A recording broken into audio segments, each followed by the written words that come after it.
ini adalah suatu permulaan yang baru, dan ini juga ditandai dengan pemekaran, dengan menetapkan paroki yang baru. Tentu ini punya sejarah dan cerita yang panjang.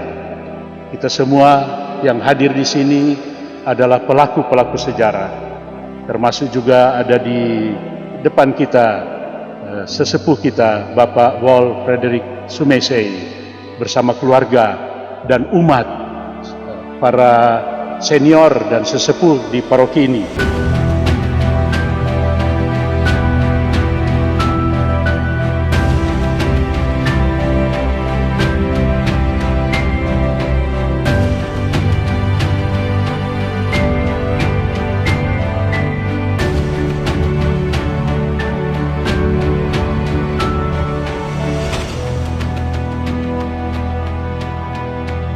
Saya sebenarnya di antara suka dan tidak suka, tapi karena ini tentu menjadi dokumen di gereja, ya toh, orang Pak Romi dan adik-adik saya, ya toh, anak-anak saya semua ini, ya toh, sebab tidak ada yang lebih tua dari saya di sini kan. Saya dan Omar ini besok saya 84, besok 84. Hebat, you datang sehari sebelum tanggal 6 April. Luar biasa.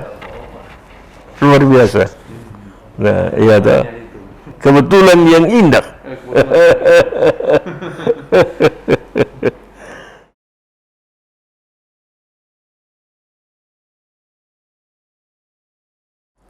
Boleh saya ceritakan secara singkat-singkat, padat, tetapi semoga tidak hal-hal penting tidak terlewati. Pertama, saya di sini pada waktu itu belum juga terlalu lama di rumah ini. Kita sekarang 9 tahun kurang lebih di sini. Nah, kalau dihitung dari gereja, ya kita pada waktu itu 5 tahun di sini, baru gereja ini mulai dibangun. Sejarahnya seperti ini. Sebelum gereja ini dibangun, ada perasaan umat, kita orang mau bangun gereja. Dan perusahaan sudah menyediakan lokasi yang sekarang ini. Lokasi itu terdiri dari 3 bidang tanah yang menjadi satu. Kita lihat, Anda bisa lihat di situ, di depan gereja ada kintal kosong kecil, itu masuk.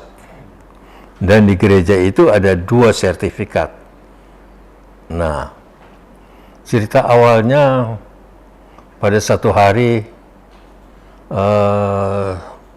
saya didatangi beberapa anak muda, termasuk Romi kalau tidak salah, mau bangun gereja ini, sudah ada panitianya, sudah ada gambarnya. Tapi gambarnya tidak seperti sekarang. Yang saya maksudkan waktu itu tidak ada pembangunan pastoran, hanya pembangunan gedung gereja saja. Nah, setelah beberapa saat kemudian saya dikirimin proposal anggaran pembangunan ini. Lalu waktu datang saya tidak lantas baca apa enggak. Saya cuma taruh di meja di ruang tamu. Nah, beberapa hari kemudian saya sama istri saya sarapan pagi. Sarapan pagi saya tanya, "Mah, mana itu proposal?" Yang dibawa ke rumah saya, dibawalah kita sambil sarapan. Itu tahun 2016 itu. Sudah kita bilang waktu itu dia punya anggaran 5M kalau saya tidak salah. Ya tahu. Sudah sambil ngomong-ngomong suami istri di pagi hari, Saya bilang sama Oma begini, Ma, kita ada uang persis uang kita sebanyak itu ada disimpan di bank, ya. Bagaimana kalau kita orang tanggung saja ini pembangunan, begitu. Lantas Oma bilang Pak kita, ya kita sangat setuju kalau katanya saya setuju, Oma setuju. Ya sepakatlah kita bahwa kita yang mau bangun gereja ini. Nah terus datang pada rapat yang berikut, rapat panitia juga bikin di rumah saya. Saya tanyakan sama panitia kalau sudah terkumpul uang berapa, ya tahu. Ya waktu itu sudah ada terkumpul. Sudah, saya bilang begini, kita tidak usah tunggu itu. Kita sudah memulai, karena saya mau tanggung dia punya biaya pembangunan. Lantas kita hubungi tentu pastor paroki, waktu itu pastor Oce Palit. Saya sampaikan maksud saya, pastor datang di rumah lagi, ngomong sama saya suami istri. Lah sudah, pastor bilang kalau begitu boleh, tetapi opa mesti bicara dengan uskup. Gitu. Uskup waktu itu uskup tua, uskup Selatan. Lalu karena mau pergi ke uskup, kita bilang Pak Oma di sana mau naik tangga le. Oma enggak usah pergi, saya yang pergi sendiri. Lalu saya pergi ke uskup, saya ceritain. Uskup bilang, boleh tapi bagaimana ya? Masa mau tanggung sendiri? Kita bilang ya kita tidak halangi panitia mau kumpul duit, tak ada halangan, boleh. Semua umat boleh turut serta, ya tak? Tetapi kalau kita mau tunggu itu, kapan nih gereja mau dibangun? Kapan mau selesai? Begitulah. Ini tahun 2016. Ya sudah, kalau begitu kita cari hari untuk bikin acara peletakan batu pertama. 13 Maret 2016. Datanglah di sini. Di beberapa waktu juga menjelang itu, kita ada baca-baca atau kita kurang ingat, itu derma seorang janda di zaman Yesus. Yesus bilang, derma itu paling besar, karena dia sudah kasih semua yang ada padanya. Nah kita mau contohin itu, semua yang ada pada kita mau kasih, nah, gitu. Berjalanlah pembangunan ini dari hari ke hari. Memang sebenarnya ada juga yang memang tidak kita dapat gratis. Apa misalnya Romi? Bambu-bambu penunjang itu, penongka-penongka itu kita tidak beli, karena cuma diambil dari kebunnya Weli. Kita cuma bayar orang potong, bawa transport kemari, ya toh. Tapi bambunya sendiri tidak dibayar. Lalu macam eskavator kan tidak dibayar, ya toh. Itu di luar. Jadi waktu selesai, ya ditanyain, kita bilang kurang lebih ya begitulah 6 miliar lah kurang lebih. Tetapi itu pun tidak berhenti di situ, karena masih ada lagi. Gereja ini baru gedung, mau diisi. Yang saya ingat diisi itu mulai dari bangku gereja. Seperti kita orang lihat di sana, itu boleh dikata sebagian besar itu tidak dibayar. Itu cuman jasa pribadi dari Pak Weli. Kayu-kayu itu kan tidak dibayar. Cuma yang kita bayar itu Bas yang mengerjakan. Tapi kayu-kayu kan kayunya pribadinya Pak Weli. Nah, lahan ini sudah disediakan oleh perusahaan. Sebenarnya perusahaan ini kan perusahaan keluarga. Tidak ada orang lain di situ. Ibu Nini dia punya direktur. Kita ada 2 perusahaan di sini. Kita salah satu komisarisnya. Nah, salah satu anaknya Ibu Nini. Jadi lahan itu kita hibahkan sama dengan lahan sekolah ini kita kasih sekolahnya sama lahan SD-nya. Nah, kalau SMP sudah dibangun oleh suster, begitu. Nah, saya terus, kelanjutan kan gereja belum ada apa-apanya. Saya mesti isi semua, diisi oleh dengan saya punya tanggungan pribadi juga. Sampai dia punya sound system, saya ingat itu dibayar 100 juta waktu itu ya. Satu paket semua. Masih ada lagi, dia punya altar dan itu Romi yang dipesan oleh Pastor Freddy, ya toh, dari Jawa, Jepara. Itu kan ukiran dari sana. Pada waktu kita orang sudah pakai itu dia, itu gereja masih pinjam kan dari pusat paroki ya, karena belum paroki kita orang. Terus berjalan. Saya bilang, orang mau bikin Gua Maria lagi, saya 100% saya tanggulangi dananya. Begitu pula pembuatan pagar. Saya bilang ini gereja mesti dipagarin. Pagar itu ada dua fungsi. Fungsi pertama aman, fungsi kedua indah. Itu toh. Jadi mesti bikin pagar yang bagus.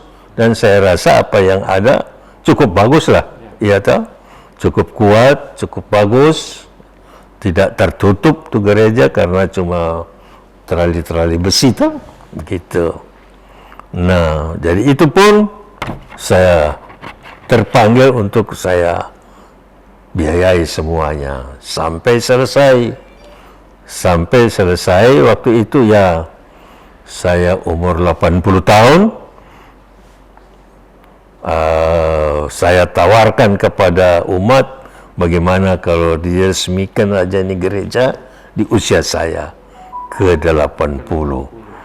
Iya toh, itu tahun 2019 atau 18.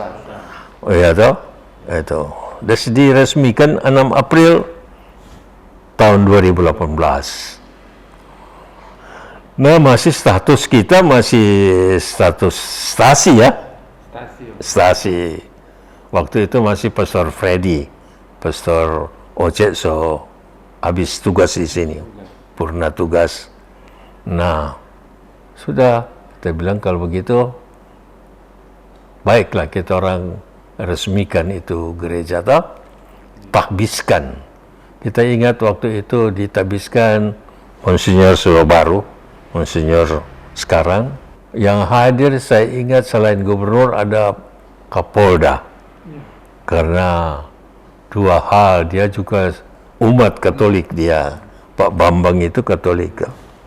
Sudah berjalan, termasuklah biaya-biaya pada waktu pengresmian, ya tahu itu keluarga dari Weli yang tanggung, ya toh. Kalau ada bantuan-bantuan ala Kardanda, tetapi intinya semua dari Ibu Nini. Sampai selesailah ini, tetapi belum selesai seterusnya lagi. Ketika tahun lalu saya sakit, bulan Mei sampai Agustus. Saya nanti sembuh awal Agustus. Awal Agustus saya sudah rasa sembuh. Kita bikin juga misa di sini, ya tahu Rami.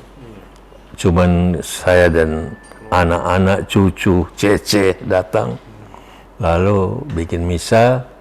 Hari itu saya tawarkan sama pastor, sudah bikin ini lonceng ini, menara lonceng. Jadi loncengnya sendiri itu disumbangkan oleh Pak Gubernur, Pak Oli, ya toh.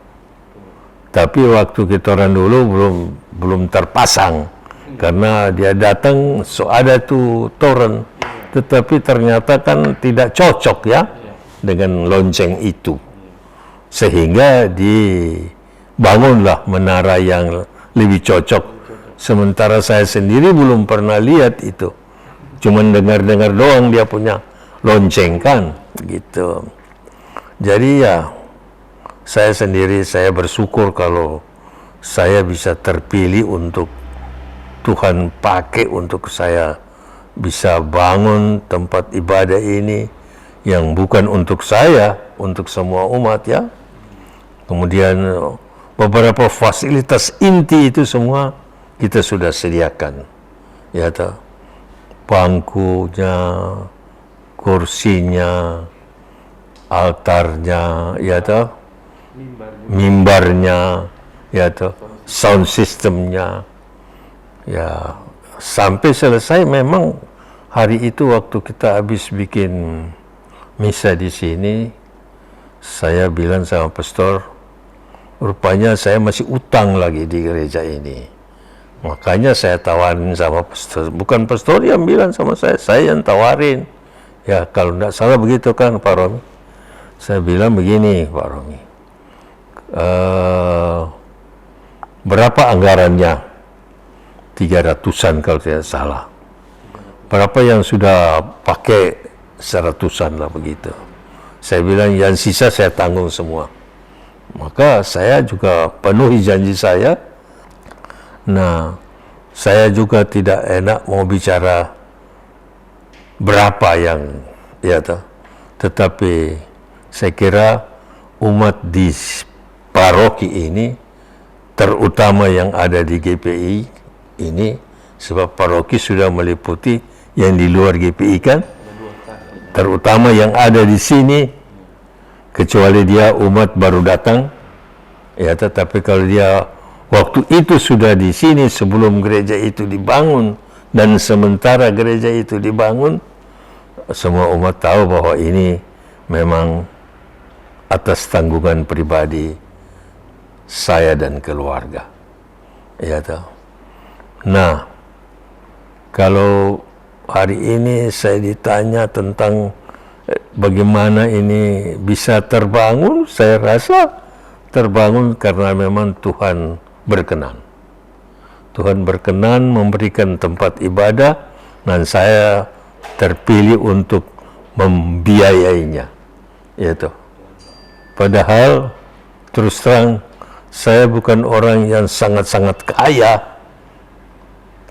Saya cuma karena keberanian dan saya percaya, saya masih ingat waktu sudah hari tanggal 13 mau pengresmian, Monsinyur ada mampir di sini sebelum ke lokasi, ya toh? Nanti dari sini dia minum kopi dulu dengan kita di sini, baru kita pergi ke lokasi. Alasannya Monsinyur begini. Monsinyur belum bertemu dengan istri saya. Jadi dia kata mau ketemu Oma gitu.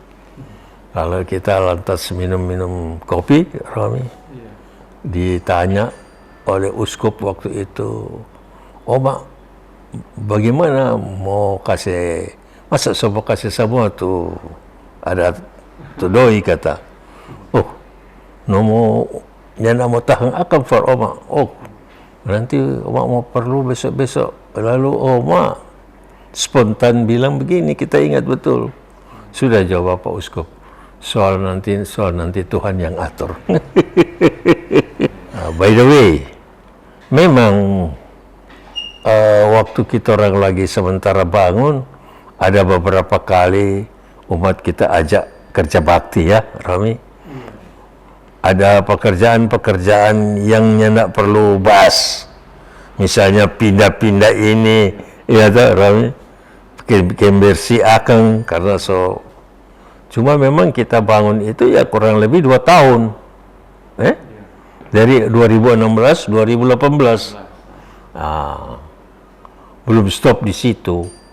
Waktu yang lalu bagaimana mau jadi paroki, Bapak Uskup bilang begini Jo, kalau itu sertifikat tertulis atas nama keuskupan, badan milik dan amal Katolik, dia semua kasih jadi paroki.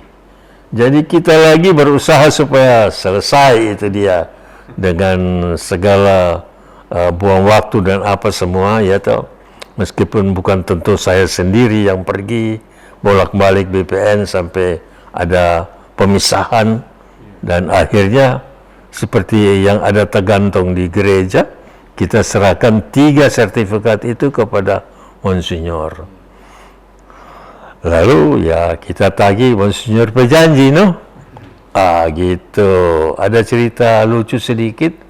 Satu hari para pastor dan Monsinyur itu dari mana? Orang datang bertamu di tempat saya ini untuk sekedar mampir minum kopi katanya. Lalu kita ngomong-ngomong di ruangan ini. Lalu cerita ini, kong pastor, apa ini, pastor Pongo? Dani. Oh, kalau begitu tuh mesti menyanyi, kata. Mana itu janji? Begitu ceritanya. Jadi Monsinyur tawa-tawa, senyum-senyum dia. Oh iya, sudah, janji tetap janji, katanya. Dan yang tidak berapa lama kemudian keluar SK kita jadi paroki. Rupanya kerinduan itu dikabulkan. Dan ya luar biasa, karena memang suami istri mesti jadi satu teamwork yang baik, ya. Ketika saya datang dengan spontanitas itu, memenuhi, kita bilang, ya kalau zaman Yahudi itu perpuluhan, tapi sebenarnya kalau menurut ikut ajaran yang betul itulah, Yesus suka kasih contoh, itu derma yang orang apa itu, janda itu yang paling besar, karena dia sudah kasih semua apa yang dia punya, ya toh, bukan cuma 1/10, semua yang ada pada kita. Kita ingat lagi, kita bercerita waktu itu di zaman baru kita sementara mau bangun gereja ini, kita bilang begini, dulu entah sekarang masih berlaku, orang kalau mau ke gereja dia cari doi kecil, ya tak? Tukar mau pergi ke gereja, kata mau pakai sederma. Kalau kita ingat-ingat orang tua-tua dulu begitu. Saya pada satu ketika merasa bahwa ini salah, jauh sebelum ini. Jadi saya punya tekad, kalau saya mau ke gereja, saya ambil doi yang paling besar saya kasih, begitu. Yang paling besar saya kasih. Bukan tukar yang besar supaya jadi kecil, bukan. Begitu. Sampai sekarang kita rasa, ya kita senang karena kita yang terpilih untuk membangun itu gereja. Ya, ada banyak orang yang punya harta lebih banyak, tapi mau bangun bilansa sendiri itu gereja, nanti dulu kan. Ya, ada. Kita ya sudahlah, kalau terkumpul ya kumpul aja, ya toh, bareng, mari, ya toh. Seperti ya ucapan saya waktu ke Pastor Pit juga sama. Pastor, kita mau tanggung tuh sisa anggaran bikin menara lonceng, tetapi kan Pastor bilang semua umat boleh, silakan, ya toh, kan tidak larang. Cuma memang kita selalu berpikir begini, kita usahakan dalam keadaan seperti sekarang, umat jangan terlalu juga dibebankan. Segala beban-beban yang boleh ditangguhkan, tangguhkanlah dulu, ya toh. Dan kita ingat dengan Romi hadir, kita bilang, Pastor, kita mesti terbuka kepada umat. Apa yang kita mau bikin, kita bilang, kita perlu dana untuk bikin ini. Kalau itu selesai, mau bikin lain, ya bilang, jangan barang selesai masih pakai umat mesti tanggung itu, jangan, kita tidak mau yang begitu, ya toh. Itu artinya kita tidak transparan kepada umat, ya toh. Kita nanti mau pertanggungjawabkan bagaimana. Pada awalnya kita orang ini bukan paroki, ini gereja saja, bukan ini, Teresia dulu, awal ini, waktu ini baru mau dibangun. Satu hari Monsinyur bilang sama saya, Pak Wol, bagaimana? Lebih baik orang bikin juga, karena ini pertama kali bikin Bunda Teresa, ya toh. Begitu. Itu uskup yang lama, uskup tua, yang dia kasih nama itu, sehingga dia kasih itu foto yang dia kirim, ada envelope-nya saya simpan. Ya, toh. Itu foto yang ada di gereja toh. Dia dengan Bunda Teresa ketika Bunda masih hidup toh, begitu. Datang orang punya Monsignor Rowley, dia bilang bikin jo Bunda Teresa Kang, bukan mother, tapi Bunda. Cerita dari saya tidak ada yang saya tambah-tambahkan. Barangkali yang ada adalah saya lupa. Tapi kalau saya tambah-tambahkan, saya rasa tidak. Tidak ada gunanya saya tambah-tambahkan, toh? Begitu.